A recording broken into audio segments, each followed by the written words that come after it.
Shalom, shalom, peace and blessings. Now let's get straight into it. Today's lesson is titled The Sun God Worship Agenda. So today we're going to be talking about sun worship or sun God worship and what it really means. Because a lot of is made of this today, right? You hear many different things about different people in modern times today and also in times past in the ancient world where people will worship the sun. But what does that actually mean, and how does that correlate till today? To today, right? Let's dive deep into this. When I say deep into it, there's really going to be a lot that I don't cover here directly that I'm privy to, but I want to continue series like this because it's actually very important to understand the world around you.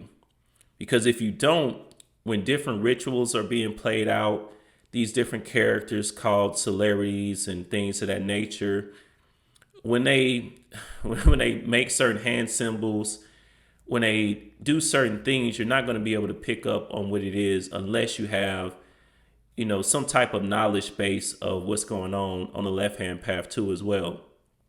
So let's talk about it. All right, I'm going to start here. Let's go into Ecclesiastes chapter 1 and then verse 8. It says, "All things are full of labor. Man cannot utter it. The eye is not satisfied with seeing, nor the ear filled with hearing." Verse 9. "The thing that hath been is it that which shall be, and that which is done is that which shall be done. And there is no new thing under the sun. Is there anything whereof it may be said, See, this is new? It hath been already of old time, which was before us." All right. So there is no new thing under the sun. All of the different gods that are worshipped today, all the wickedness that's done today was the wickedness of the past.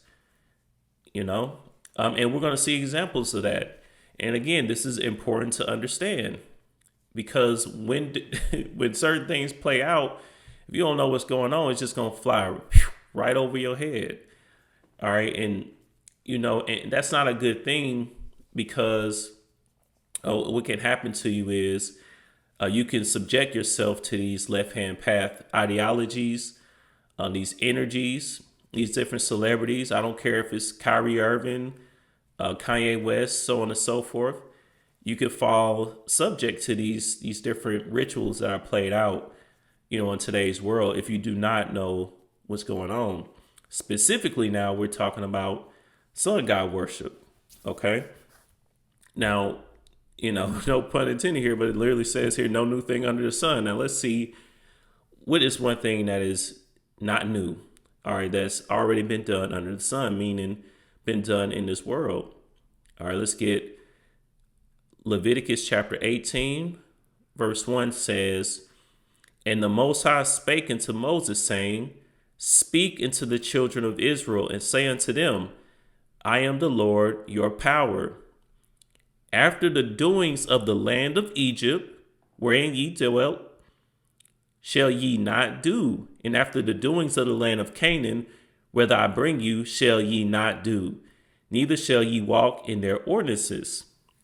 So in the land of Canaan, all right, where Israel's located currently, or at least at this time, I wouldn't really call that place Israel right now, but we know where the land of Israel is for the children of Israel. It used to be Canaan, and we know in Egypt, that's where our people, were at right before that time, before the Exodus. But in these different lands in Egypt and Canaan, you had certain practices, okay, certain pagan rituals, certain pagan belief systems that's actually still in effect today, okay?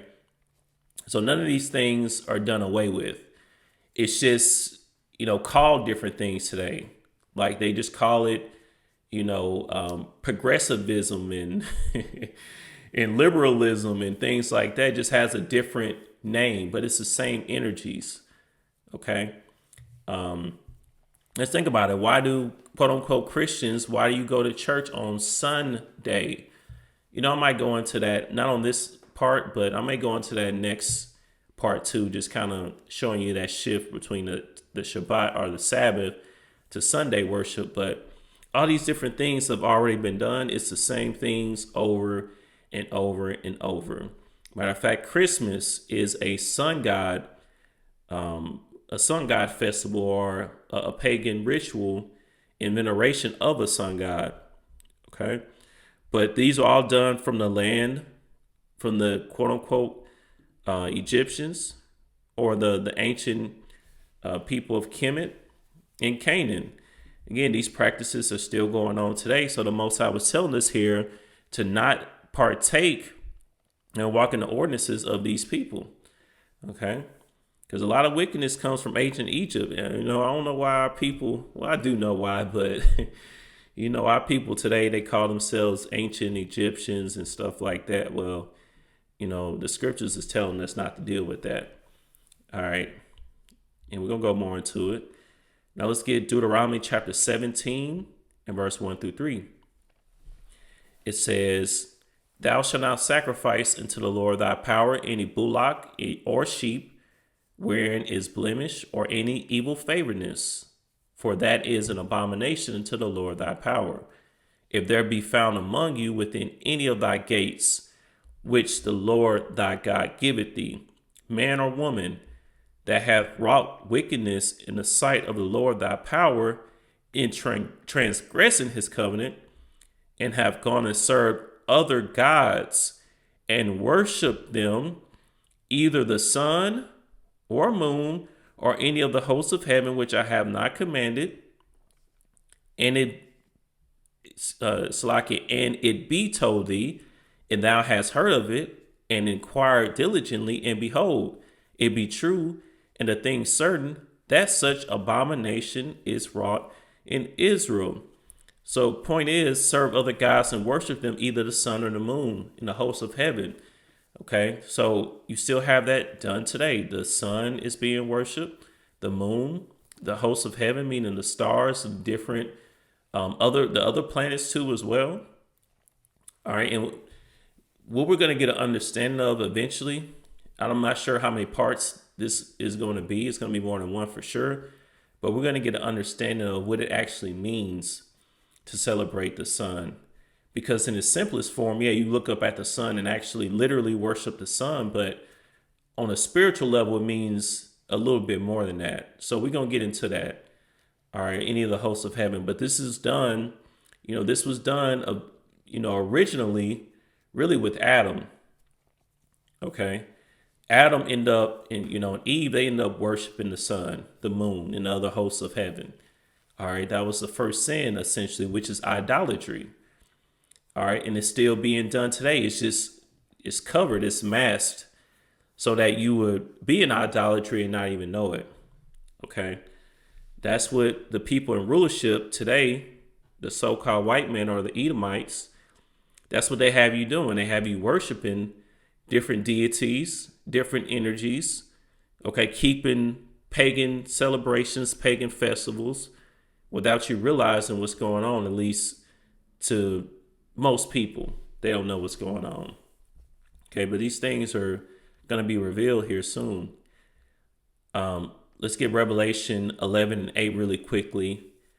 Not really going to dive too deep into Revelation 11. Let's just get straight to verse 8. "And their dead bodies shall lie in the street of the great city, which spiritually is called Sodom in Egypt, where also our Lord was crucified." So, this place is spiritually Sodom. It's spiritually Egypt. And why is that? Because the same spiritual deities, the same spiritual systems are still being, they're still in effect today. Okay. They're just called different names. All right. That's really all it is. Okay. So it's important to understand that, because if you don't, you will be deceived. Okay.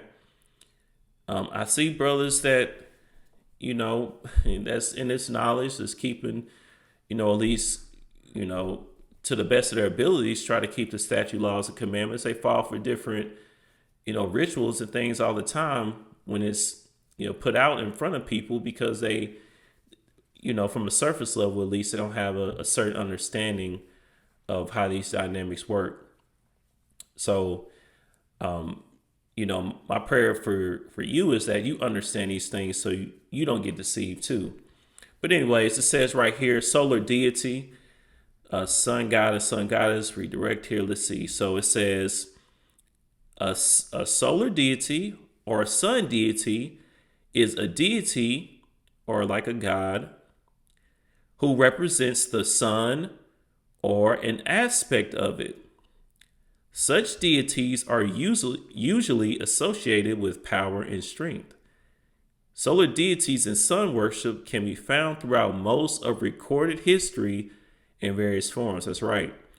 So, all societies or all people, people of the ancient world, modern, everything in between, they have some type of solar deity. All right, some deity or some god that represents the sun or some aspect of it. Okay. The sun is sometimes referred to by its Latin name Sol or by its Greek name Helios. The English word sun derives from Proto-Germanic suno. All right, so again, sun, god worship, or solar deity worship is prevalent. It always has been. Okay, and we're going to see why. Now, let's get this overview really quickly. It says, pre-dynasty Egyptian beliefs attribute Atum as the sun god and Horus as the god of the sky and sun. Keep that in mind, the god of the sky. As the Old Kingdom theocracy gained influence, early beliefs were incorporated into the expanding popularity of Ra and Osiris Horus mythology. Atum became Ra-Atum, the rays of the setting sun. Osiris became the divine heir to Atum's power on earth and passed his divine authority to his son, Horus. I'll talk about Horus in just a second. Other early Egyptian myths imply that the sun is incorporated with the lioness Sekhmet at night and is reflected in her eyes, or that the sun is found within the cow Hathor during the night and reborn each morning as her son bull. Now we have a few things that we need to pick apart here. Now the first thing is that it says pre-dynasty Egyptian, or that's the dynastic period, early dynastic period around 3100 BC.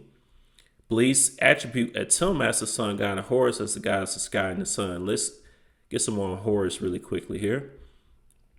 So Horus, and again, why are we looking into this? You're going to see it connects directly with the scriptures because these are the gods that were worshipped. It depends on where at in the scriptures, but and really still today, honestly. So it's really all the same thing. But these are the same gods that the scriptures warned us about and told us not to worship. So you need to know this information because if you don't, again, you won't know when this society is trying to get you to worship Horus. And the whole point of Satan or the devil is to mix in the two. So you think you worship in the Most High, but you really worship in Horus. That's what happens in the church system. The church system is the worship of Tammuz, all right, of Ezekiel chapter 8 and verse 14. With the cross that stands for a T, that's all the church system is. All right, it has nothing to do with the scriptures, even though there's Bibles in Christian churches and things like that. It's just a prop. It's a mix between the two. That's why they don't tell you to keep feast days. They don't tell you to keep the statute, laws, and commandments. The commandments are done away with.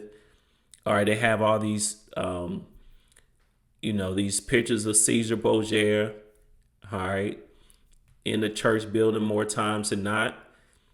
All right, it's just all over the place. Why is that? Because it's a sun god worship system. The church system is. It has nothing to do with the scriptures really at all. It's just a mixture. It's a watered down, a watered down pagan system. In other words, hopefully y'all picking up what I'm putting down here. Now it says Horus. Horus, also known as HERU or Hor in ancient Egyptian. HERU, this is actually where you get the word hero from. all of the different Marvel and DC comic heroes, all of the different superheroes, they're all retellings of ancient pagan deities, all of them. Superman is Baal, so on and so forth. Spider-Man, Batman, Flash, it don't matter who it is, they're all pagan deities. Okay. Anyways, it's the most significant ancient pagan deities who serve many functions, most notably as god of kinship, healing, protection, the sun, and the sky. Keep that in mind. Okay. So, matter of fact, let's get a scripture really quickly to get understanding of something here. Because it says, let's skip down, it says, he was most often depicted as a falcon, most likely a lanner falcon or a peregrine falcon, or as a man with a falcon head. So this is a depiction, at least one of the depictions of Horus. You see how he has a falcon head? And you're probably wondering, if you are not privy to this, like, why did these ancient Egyptian gods have falcon heads and, cat heads and things like that? It's just symbology. Okay, it means something else. This means that Horus is a god of the sky or of the air. Okay, like a falcon is. A falcon is known to rule the airs, or in this case, the overworld. That's on a whole nother level. But as you see here, symbol is the eye of Horus. All right, Greek equivalent is Apollo. We're going to talk about Apollo too. But yeah, this is a depiction of Horus right here. Now, let's get a scripture really quickly to get some understanding on this falcon head and how the scriptures already touched on this. Let's get Romans chapter 1 and verse 20. For the invisible things of him, let's give it 19. Let's get 18. For the wrath of the Most High is revealed from heaven against all ungodliness and unrighteousness of men who hold the truth in unrighteousness, because that which may be known of the Most High is manifest in them, for the Most High hath showed it unto them. For the invisible things of him from the creation of the world are clearly seen, being understood by the things that are made, even his eternal power and Godhead, so that they are without excuse, because that when they knew God, they glorified him not as God, neither were thankful, but became vain in their imaginations, and their foolish heart was darkened. So this is referring to those that, of course, turn aside from the Most High. Professing themselves to be wise, they became fools. You see a lot of that today. Those that think that they wise, Big Bang Theory and all this other nonsense, became fools because the Most High's creations is right here in front of our faces. Okay, it's an easy explanation, but they think that they wise by creating all this other stuff, but it really makes them fools. Verse 23, and changed the glory of the uncorruptible God into an image made like to corruptible man, like the God, quote unquote, God Apollo, and to birds, like the falcon, and four-footed beasts, and creeping things like a serpent, which we're going to talk about too. Four-footed beasts like a bull, we're going to talk about that too. Now, again, Paul, you have to understand that Paul was actually referring to specific deities. Okay, a lot of us will read something like this and, we'll just keep it surface level. Yeah, Paul was talking about different pagan gods. That's it. But he was talking about specific pagan gods that were, being worshipped at this time. Okay, made like into corruptible man.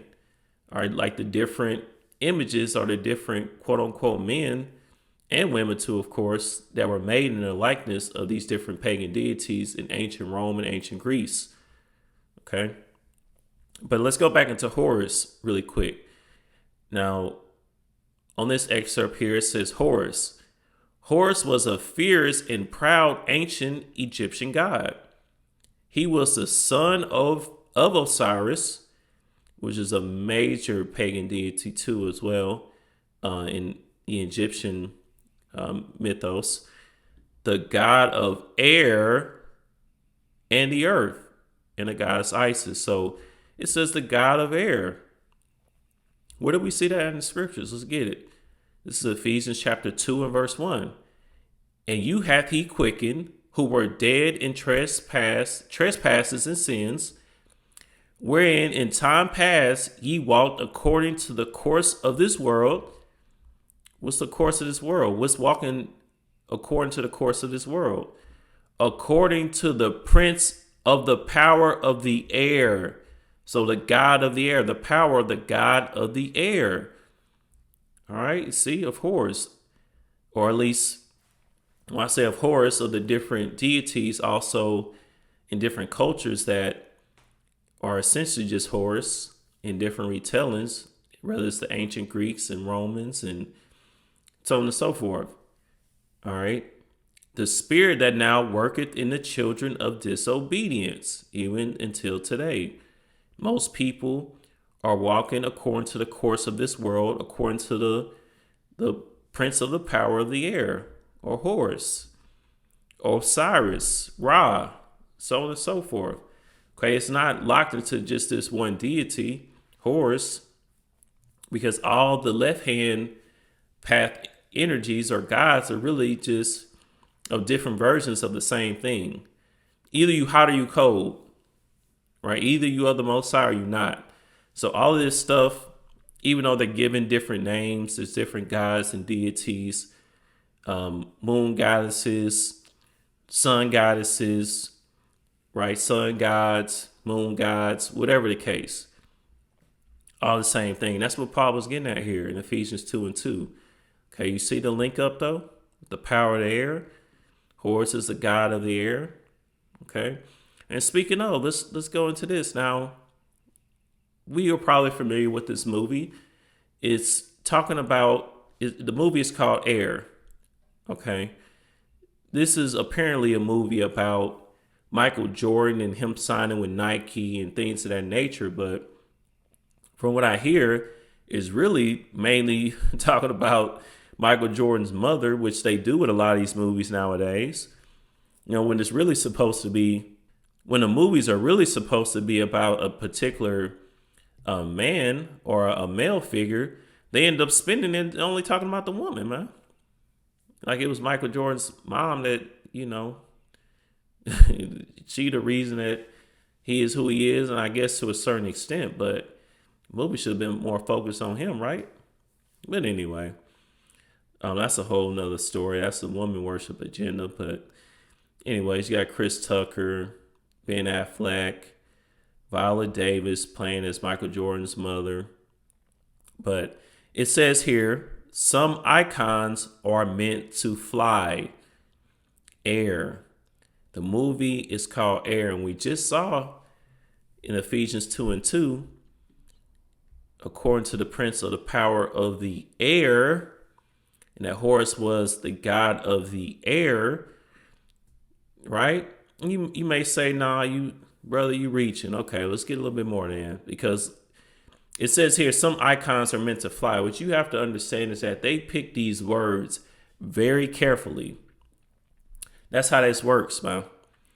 You know, in business, when you're doing any type of marketing or messaging to the people you're trying to reach, you say very specific things to attract certain people. And this is no different when you have multi-million-dollar budget movies like this, major motion pictures. You choose words very carefully because you're trying to portray a certain message. Now it says some icons are meant to fly. What is an icon? An icon, first definition says a painting of quote unquote Jesus Christ or another holy figure, typically in a traditional style on wood, venerated or used as an aid to devotion in the Byzantine and other Eastern churches. So if you've seen, especially a lot of the videos in the past that we've done on this page, it was of the Russian icons. All right. It's similar some of the words here: image, idol, portrait. But this is not the main point I want to get to. I was about to get to a little bit more on this, but let me just get back to the point, what I'm getting at here. Definition number 2 says a person or thing regarded as a representative symbol or as worthy of veneration. Look at the words here used. Star, superstar. Was Michael Jordan not a superstar? A hero, a heroine, megastar, celebrity, legend. It says according to legend, right? I mean, according to legend. An icon, but it says a person or thing regarded as a representative symbol or worthy of veneration. So is Michael Jordan worthy of veneration, great respect, reverence? But really, word here starts again to worship. All right. Venerate is just a step below outright worship. So you really wouldn't say, out of respect, I venerate this man.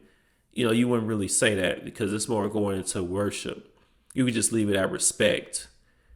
Okay. Even admiration, you can, admire someone's work ethic. You could admire someone in general, your father or something, but you wouldn't really say I venerate my father per se, or I worship my father, because that's going off, right? That's going to idolatry. So what I'm getting at here is that they use the word icon very carefully.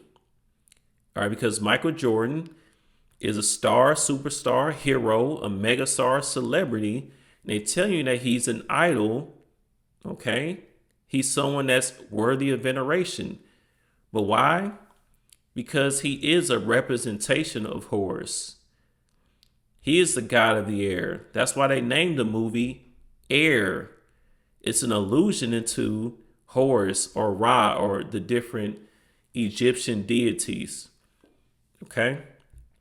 You might still think I'm reaching. That's okay. That's okay. Because that's exactly why they picked that word. Okay. Michael Jordan and different celebrities, quote unquote, mega stars. Why they even use the word star? Because the different celebrities, they are seen as stars, which means they're seen as gods. Okay. They are gods meant to be worshipped for regular people. Okay, regular people in the society to keep you in idolatry. That's why they exalt them to a certain level. So you will see them as, leagues and steps above you, like a star is above you, looking down on you, and you will worship it. Just like we saw in Deuteronomy chapter 17, where the sun and moon and any of the hosts of heaven, which is a star, which I have not commanded. So you're not supposed to be venerating the stars in the sky or the stars, of this society, quote unquote stars or celebrities. Okay, but that's the messaging they trying to give you here. They trying to tell you without telling you that Michael Jordan is representative of a pagan god or a pagan deity. Okay, he is the god of the air, Air Jordan. Okay, they pick these names very carefully. You understand? All right, and you might still think I'm reaching. That's fine. Let's just get a little bit more.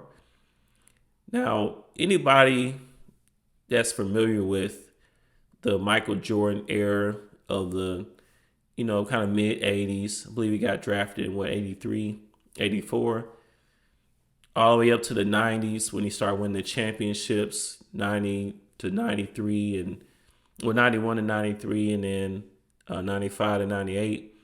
The little theme song that's played. Dun, dun, dun, dun, dun, dun, dun. Okay, that was awful, but y'all know what I'm saying.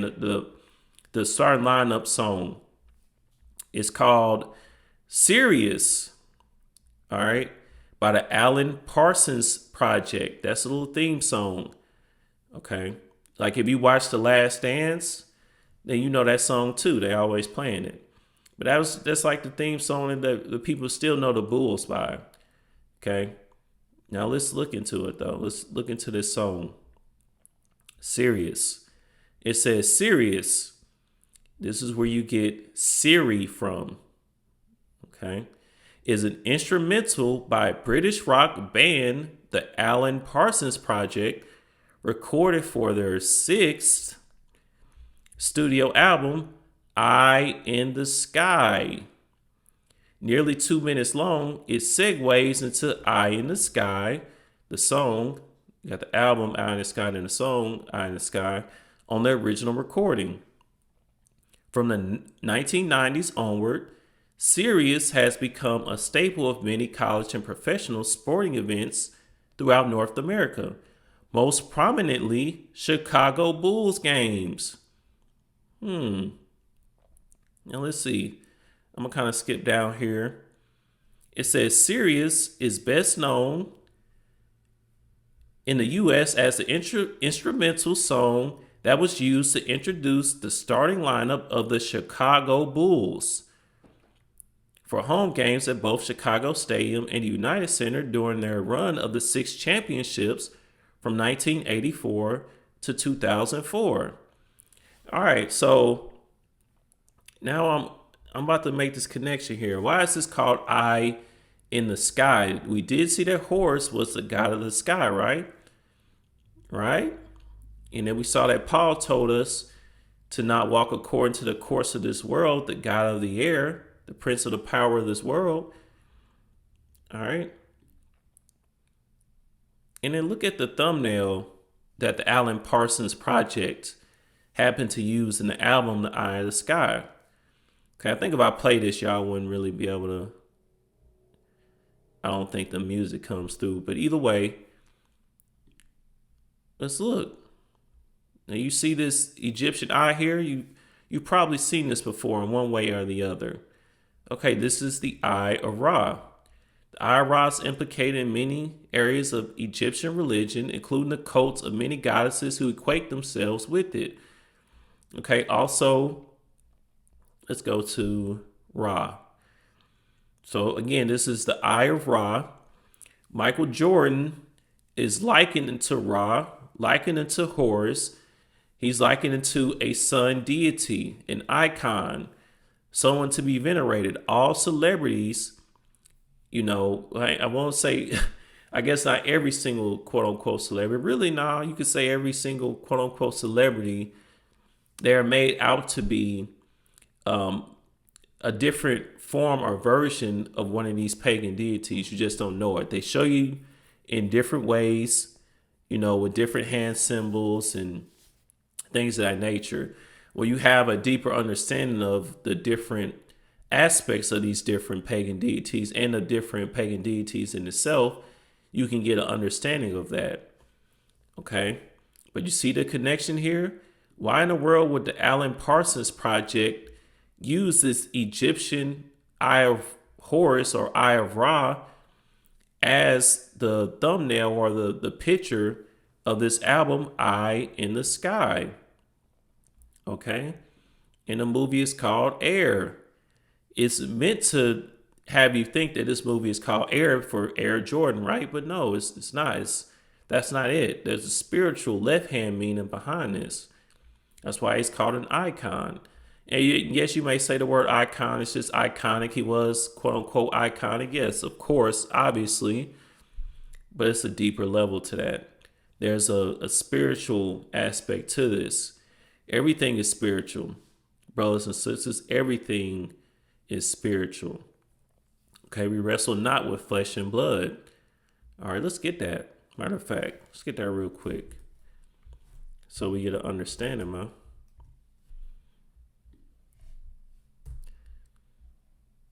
All right, let's get Ephesians 6 and 12. For we wrestle not against flesh and blood, but against principalities, against powers, against the rulers of the darkness of this world, against spiritual wickedness in high places.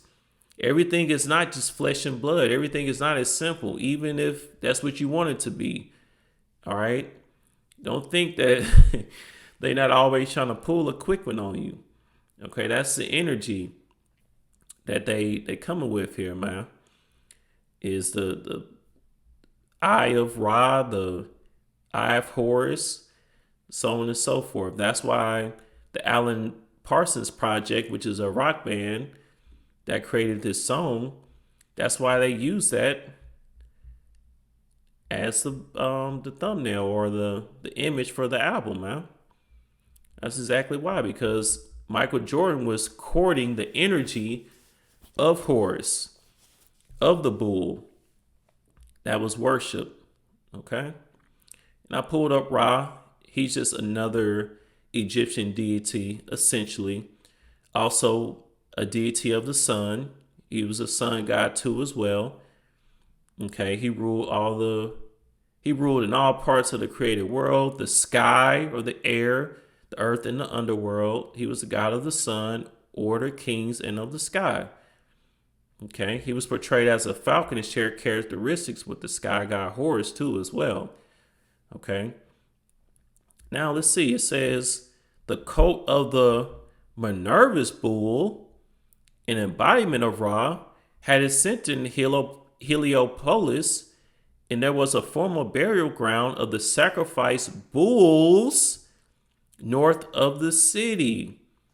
Why are we seeing bulls here? Now, remember when we first talked about the solar deities here, it says Hathor during the night and reborn each morning as her son. It says the bull, right? Let's get more on the bull really quickly. Yeah, we really could get a lot more on this, but I'm going to just keep it, surface level until we get a better understanding, and we're going to go deeper into these different aspects. But it says Apis, deity. In ancient Egyptian religion, Apis or Happis, ancient Egyptian, reconstructed as Old Egyptian, alternatively spelled Happy Ankh, okay, was a sacred bull worshipped in the Memphis region, identified as the son of Hathor, a primary deity in the pantheon of ancient Egypt. That's why you have the Chicago Bulls. Okay, bull worship is very heavy in the society too as well.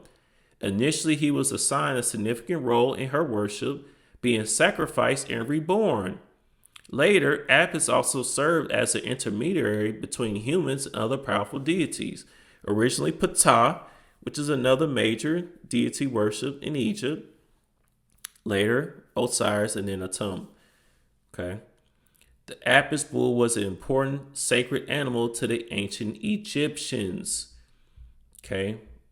Why is this all connected? You see the Apis bull now connected to the ancient Egyptians. You see the rock band, the Parsons Project, which when you understand this, the Alan Parsons Project, you see you have his left eye being darkened here. All right. Alan Parsons. These guys had an in-depth understanding of the Egyptian worship system. They didn't just pick this eye out of nowhere on the album, The Eye in the Sky. They knew exactly what they were doing. Okay, they understand the left-hand path. That's why they picked that for their 6th album, Eye in the Sky. Okay, and they also have an album, the Alan Parsons Project. They actually have an album named Eve too, if I'm not mistaken. Okay, where is it at? I believe they have an album named Eve. Yeah, a CD reissue of the Eve album. They got an album named Eve. Okay, so they have an understanding of the left-hand path, these guys do or did, the Alan Parsons Project. Okay, that's why they picked that, and that's why you have Michael Jordan likened into these different pagan deities, whether that be Ra or Horus. Okay, and they're saying he's the god of the air. He's someone to be worshipped. Now, you see the same thing today with LeBron James. So LeBron James is now the icon to be worshipped. And not that Michael Jordan is not anymore. Just saying that LeBron James is that new edition of it. That's why they call him the quote unquote GOAT, right? The goat is also, likened. It's just another animal that was also worshipped in ancient Egypt too as well. Okay. So hopefully this makes sense. If you have any questions about it, just, comment it so we can get a better understanding. All right, let's go back to the scriptures here. Let's go to Job chapter 31. And we'll start at verse 23. It says, "For destruction from the Most High was a terror to me, and by reason of his highness I could not endure. If I had made gold my hope, or have said to the fine gold, Thou art my confidence, if I rejoiced because my wealth was great, and because my hand had gotten much, if I had beheld the sun when it shine, or the moon walking in brightness, and my heart hath been secretly enticed, or my mouth hath kissed my hand, this also were an iniquity to be punished by the judge. For I should have denied the power that is above." So when you give reverence to these different quote unquote icons, different gods, different deities, all right, that's an iniquity to be punished by the Most High, or to be punished, you to be punished. When I say you, as in anyone, me too, be punished by the Most High, because you have denied the Most High that is above. You understand? Because we already understand that the first commandment is what? Thou shalt have no other gods before me. So, you're not supposed to have, this Eye of Ra, like the Alan Parsons Project. They have the Sirius, which is another pagan deity. Again, that's where you get Siri from, the goddess of wisdom. That's why you can ask Siri anything and she would know. But anyway, you're not supposed to have these pagan images like this, man. You understand? So you may think I'm reaching, which I've showed you the connections. So if you still think I'm reaching, that's on you. But you could think that. But either way, what you can't get around is that this image here is associated with the pagan deities from Egypt on the left-hand path, on the left-hand side. All right. And the Most High said we're not supposed to have any gods before him. All right. Now, speaking of this highlighted portion here, it says the sun is found within the cow Hathor during the night and reborn each morning as her son, which was representative as the bull, or the Chicago Bulls. All right. But Hathor, let's go into Hathor really quickly. So Hathor, because with these different pagan deities, you have a god or a male figure, then you have a goddess or a female figure or a deity. Really, they one and the same, because a lot of them have, like it says here, Ra's feminine counterpart. They really all have a feminine and a masculine side, including Hathor. But to keep it simple, that's where you get transgenderism from, by the way, because that's the ultimate jug. That's the end secret. That's the real agenda of this society, is to blend the masculine and the feminine so that you think good is evil and evil is good, and there is no difference between the two. Okay? Male is female, female is male. All right, God is the devil and devil is the God, or is God, so on and so forth. Yin and a yang. Up is down and down is up. As above, so below. That's the true worship system of this society. Okay, so when you see homosexuality, that's what my whole point was of I believe, what was it called? The transgender, was it not transgender agenda? I might put it on the screen. Of the different lessons that I've done, is to show you that homosexuality is not the end goal of this society. It's really a lot deeper. But anyways, Hathor, it says, Hathor was a major goddess in ancient Egyptian religion who played a wide variety of roles. As a sky deity, she was the mother or consort of the sky god or air, god of the air, Horus, and the sun god Ra, both of whom were connected with kingship, and thus she was the symbolic mother of their earthly representatives, the pharaohs.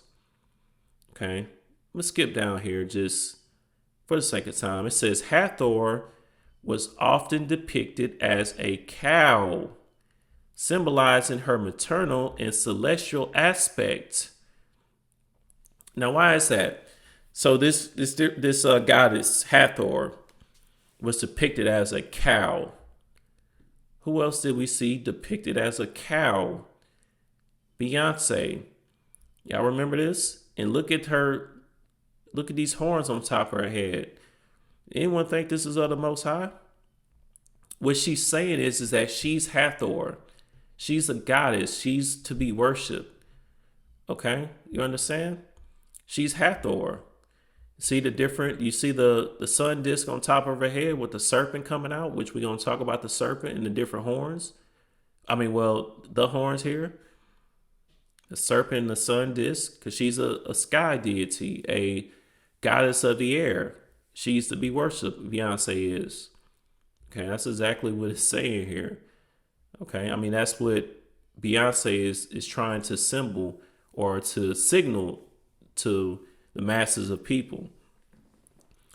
All right, and she understands, she knows exactly who Hathor is. As she was putting this on, she knew exactly what she was doing. Okay, as she was being instructed to by whoever she was, they knew, she knew. All right, and this energy of Hathor is being put out on the people, and people just don't know. You understand? But it's all here. A lot of brothers and sisters may have already made this connection, so this is nothing new to you. But if it is, you have to understand this is just one of a million different examples of the different quote unquote celebrities. They either dress as other pagan deities, they show hand symbols of different pagan deities, say different things, so on and so forth. So you'll get an understanding that they are basically saying that they're gods or goddesses in this case, okay, to be worshipped. That makes sense? You see? All right, she is Hathor. And why does it say a cow, depicted as a cow? What does that mean? Because a cow has milk. We know milk, even on the left-hand side means knowledge. Okay, let's go to Hebrews chapter 5 and verse 12. It says, "For when for the time ye ought to be teachers, ye have need that one teach you again, which be the first principles of the oracles of the Most High, and are become such as have need of milk and not of strong meat. For everyone that useth milk is unskillful in the word of righteousness, for he is a babe. But strong meat belongeth to them that are full of age, even those who by reason of use have their senses exercised to discern both good and evil." So what Paul is saying here is that milk is an analogy, or milk is used as a symbol to represent knowledge. Milk is. But what a lot of people don't understand is that most meanings have a right hand and a left hand side understanding. So milk on the right hand path is still the scriptures, is not as deep as the meat. The meat is the deeper, darker secrets of the dark sayings, the dark sayings of the scriptures. That's on a deeper spiritual level. But on the left hand path, you still have knowledge on the left hand side too. So that's why, again, in ancient Egypt, you have, Hathor being represented by a cow. You have the sun disk. What does that mean? That means light on the left hand path. The horns mean power and strength, like we read about. The serpent represents the sun too as well. So all these different things, even the fact that she's wearing red, this ankh represents, life, the womb, and really the penis too. This staff that she's wearing, like all of this represents different pagan ideologies. Okay, essentially. All right, and the more you understand that, the more you know what you're looking at in today's society. So hopefully that makes sense. If this is new to you, it may be a lot, but trust me, it's something that you can pick up on once you've kind of aligned yourself with it. Now let's go to this last part here that I want to cover on this part at least. Okay. Well, matter of fact, let's cover this. So it says Claudius Aulenius, and this is back on Horus, wrote that Egyptians called the god Apollo Horus in their own language. So you see the god Apollo being associated with Horus too as well. Okay, now let's go into Horus or Apollo, excuse me. Let's get that next. So Apollo is one of the Olympian deities in the classical Greek and Roman religion and Greek and Roman mythology. The national divinity of the Greeks, Apollo has been recognized as a god of archery, music and dance, truth and prophecy, healing and diseases, the sun. This lesson is the sun god worship agenda, and light, poetry, and more.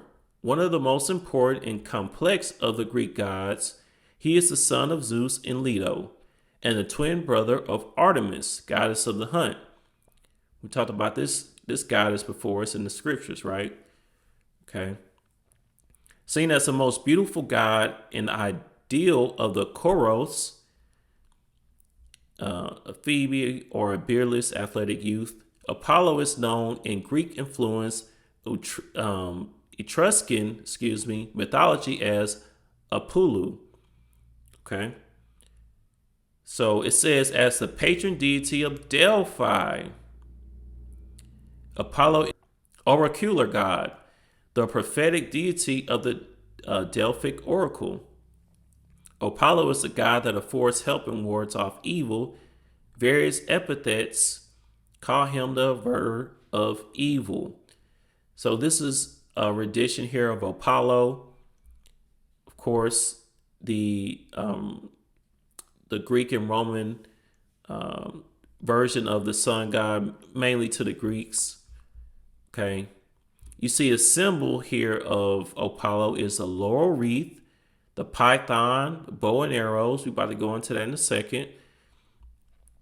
And it says equivalents, the Egyptian equivalent is Horus.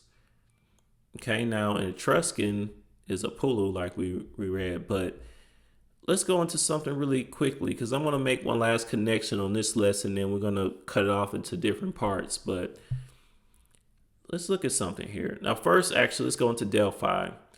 It says Delphi, in a legend previously called Pytho, was an ancient sacred precinct and the seat of Pythia, the major oracle who was consulted about important decisions throughout the ancient classical world. The ancient Greeks considered the center of the world to be in Delphi, marked by the stone monument known as the Omphalos. If you wonder why I'm reading all this, I'm going to make the connections. Just bear with me. According to the Suda, Delphi took its name from the Delphine, the she serpent, Dracana. What does that look like? Another, quote unquote, celebrity who lived there and was killed by the god Apollo. In other accounts, the serpent was the male serpent Dracon or Python. Who does that look like? Drizzy Drake, right? Because Drake just means serpent or python or serpent. Or dragon.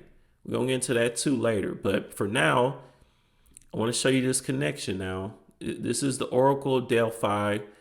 Delphi, again, is connected to the god Apollo.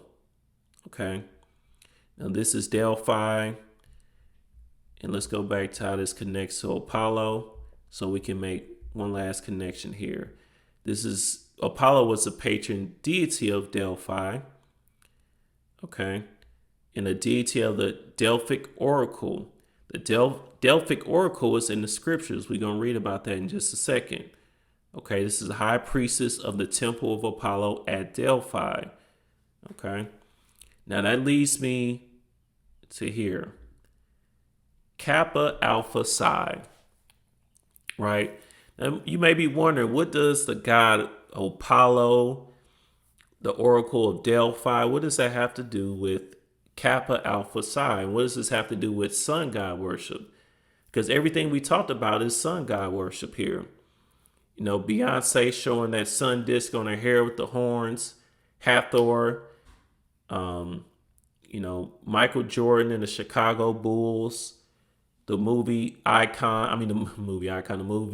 Air, where Michael Jordan was called an icon, right? All of this goes back to the same thing, which is sun god worship, which is what they teach you to do in this fraternity, Kappa Alpha Psi. In all fraternities and sororities, too, by the way, it's just a path for Luciferianism. If this is your first time hearing that, it's okay. It's okay. You ain't know any better. Um, it's all good. So it says Kappa Alpha Psi Fraternity Inc. is a historically African American fraternity. Yeah, um, according to them. Since the fraternity's founding on January 5th, 1911 at Indiana University, Bloomington, the fraternity has never restricted membership on the basis of color, creed, or national origin, though membership traditionally is dominated by those of African heritage. What does that mean, those of African heritage? Now, look, I could go more into this. I don't even want to talk about this too much longer because it's not necessary. But one thing I want you to see here with Kappa Alpha Psi, with this crest here of, or coat of arms, as they called it. You see here in this word on the top, you see a laurel wreath there. If you remember, that's one of the symbols of Apollo is a laurel wreath. All right. So the laurel wreath, it says a round wreath made of connected branches and leaves of the bay laurel, aromatic broadleaf of evergreen. So this is a symbol of Apollo. And of course, if you're familiar, this is also a symbol of different, was used predominantly in Greek culture, right? You probably have seen this before. And that's for a reason that Kappa Alpha Psi's, their coat of arm here has a laurel wreath in it. You may think I'm reaching. You may say, what does all this have to do with each other? Apollo, Oracle, Delphi. Well, I'm about to show you. Now, this is the Constitution and statutes of Kappa Alpha Psi Fraternity as amended at the 78th Grand Chapter meeting in 2007. So this is an official document before somebody try to come at me, brother, you just hating, you just, Kappa is a Christian organization and, we do the work of God. Okay. Look, and you may not know any better, so I'm not even on you because, I didn't know. All right, I was a part of this organization, so I ain't on your head. I'm just messing with you, but Kappa Alpha Psi and all Greek organizations are all, again, just paths to get you down into Luciferianism. Okay, they all are presided by different pagan deities. And in Kappa Alpha Psi, that pagan deity is Apollo. Anyone that is a member of Kappa Alpha Psi they'll be able to tell you that. They have heard of the Delphic shrine before. Okay. They may not know the connection with the laurel wreath or why that's used, but they definitely have heard Delphi. They've heard of Apollo before. And what you have to understand is that, again, you cannot have any gods before the Most High, beside, underneath. It don't matter. When it says before, it just means any veneration at all, in general, point blank, period. No other gods can you give any type of reverence to. Okay, so in these Greek fraternities, that's exactly what they get you to do without you really understanding what you're doing. So if you in one of these Greek fraternities, denounce. If you of the Most High, denounce your letters and be done with it, because this has nothing to do with the Most High. Okay, at all. You can't have both, right? The scriptures tell you that. You cannot have association with darkness and light. And also, man cannot have two masters, right? All right. Now, let's go into this Constitution and statutes. Just pull this up online. Statutes of Kappa Alpha Psi, the Constitution. We're going to go down here. It says glossary, awards, the laurel wreath. That's why you have the laurel wreath award and the laurel wreath being associated with Kappa Alpha Psi, because it's an association with the sun god Apollo. Because everyone that's a member of a Kappa Alpha Psi is an initiate into the worship of Apollo, whether you understand that, know, believe it or not. It don't really matter. That's just the truth of it. Okay. Now let's go down here. I'm gonna go to section 6 all the way here. It says all officers of each meaning alumni association, prior to assuming their respective duties, shall kneel at the sacred altar of Kappa Alpha Psi. I don't think you're supposed to be doing any kneeling. Look, you may not have known any better. I know I didn't. And shall repeat the following oath. You're not supposed to be uttering any oaths or swearing. That's also part of the scriptures too as well, to any type of pagan deities, which shall be administered by the presiding officer or a past polemarch. Polemarch just means president. I shall state his name in the presence of Almighty God and the brothers of Kappa Alpha Psi here assembled, and at the sacred Delphic shrine. So how can you bow down in the presence of the Almighty God, meaning Almighty God, the God of the scriptures, at the sacred Delphic shrine? How is that possible? Okay, do solemnly affirm that I will faithfully execute the office of, and will to the best of my ability preserve and protect and defend the ritual, constitution, statutes, and all other regulations of Kappa Alpha Psi. This is going off. This is not anything to be uttered. This is not an oath that any man that's ascribing to the Most High and of the scriptures is supposed to be saying. You understand? You can't have both. You just can't. All right. You can't bow down to the Oracle of Delphi and Apollo and then also, keep the statute, laws, and commandments, because you're breaking the first commandment there and in itself. Can't have both. I don't care about any quote unquote Christian, what do they call it? This is a Christian organization and we do charity and things like that. Look, you can, just because you give to someone that's in need or homeless or something to that extent, that's a good deed on the surface level, but that doesn't mean that you're not a Wiccan, you're not a pagan.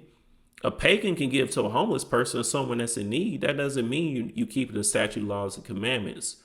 Okay, so don't be fooled by that. All right, it's not a quote unquote Christian organization. If by Christian you mean a follower of Christ, because Christ would have never told you to do that. Christ told us to keep the statute, laws, and commandments, man.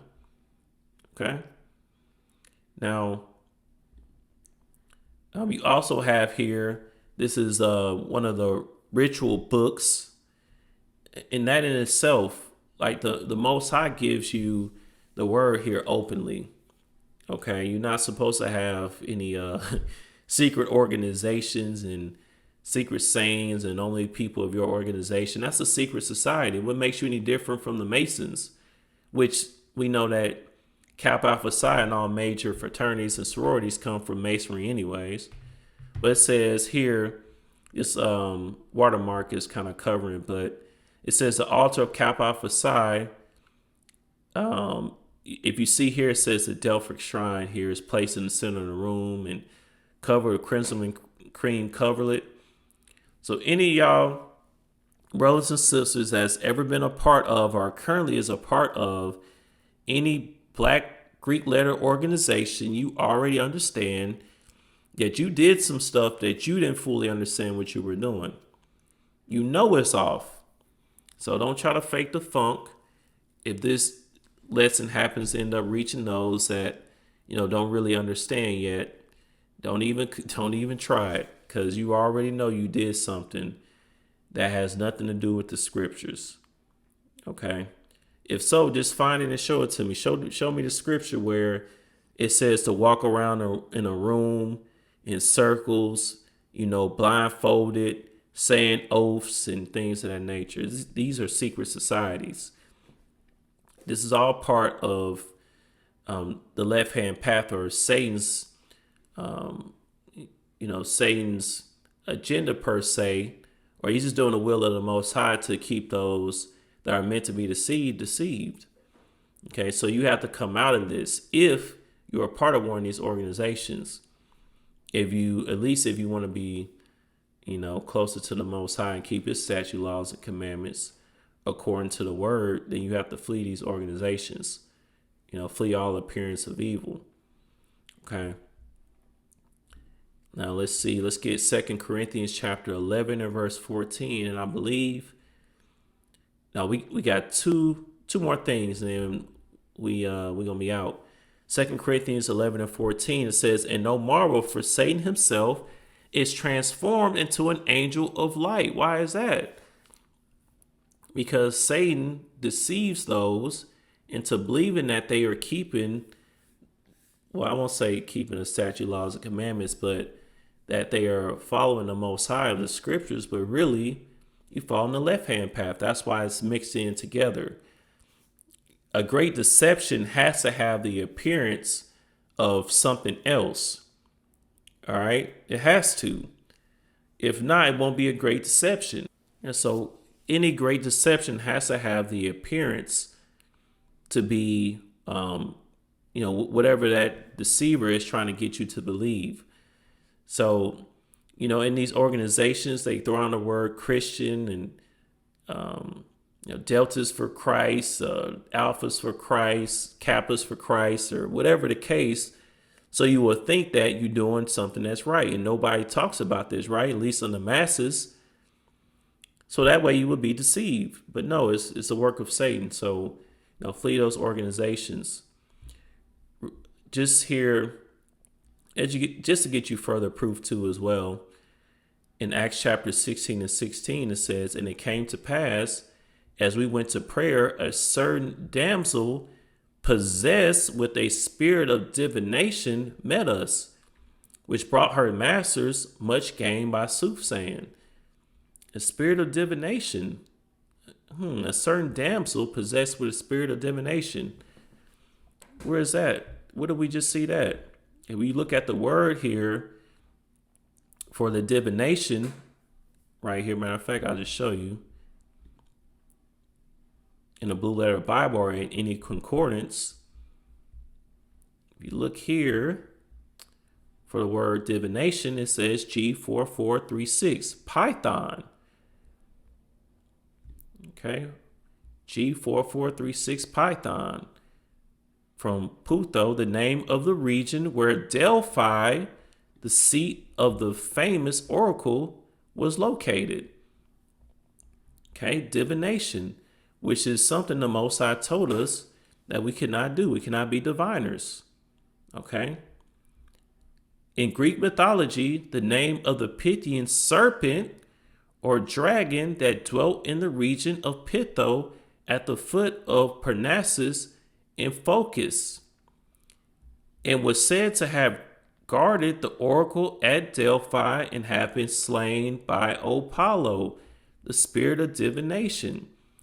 So this was something that was an abomination. Okay. So, Paul is saying this person, this damsel, was possessed with a spirit. You want to be possessed with the spirit of Pythia? All right.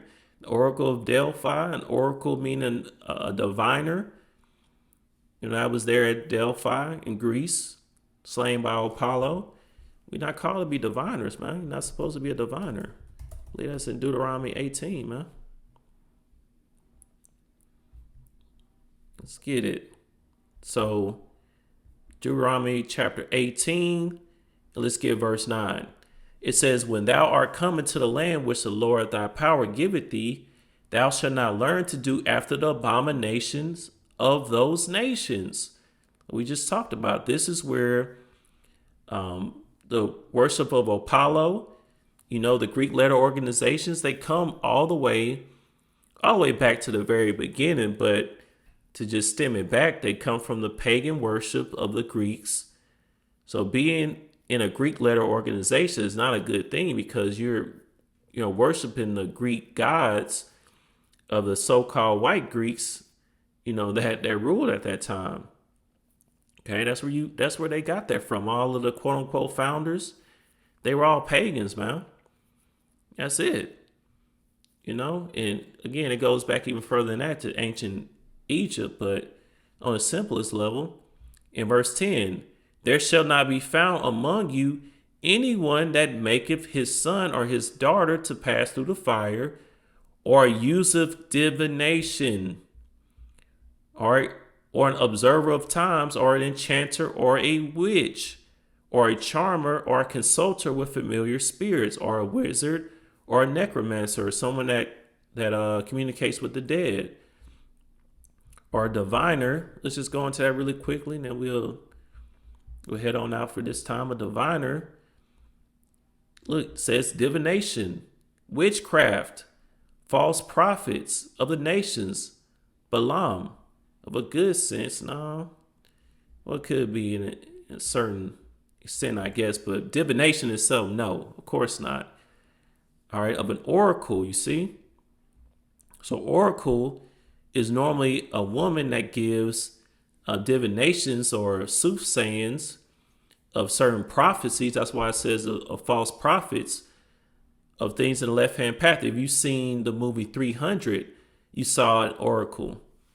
Okay, you remember when Leonidas went to the oracle to see if he needed to go into war or not? All right, with the Persians, that was the oracle. That was divination. That's going off, man. So, flee from all appearance of evil if you're a part of that. That wasn't really the point, though. The point is just to show you the connection between the different sun gods of old and to the sun god worship of today. But that's actually it for this part. Next time, we're going to talk about the rapper Drake. We got a lot of things to go into and talk about the serpent and how that relates to sun god worship as well. But yeah, that's pretty much it. Lord willing, this was edifying. And to the next part, I bid everyone a mighty shalom.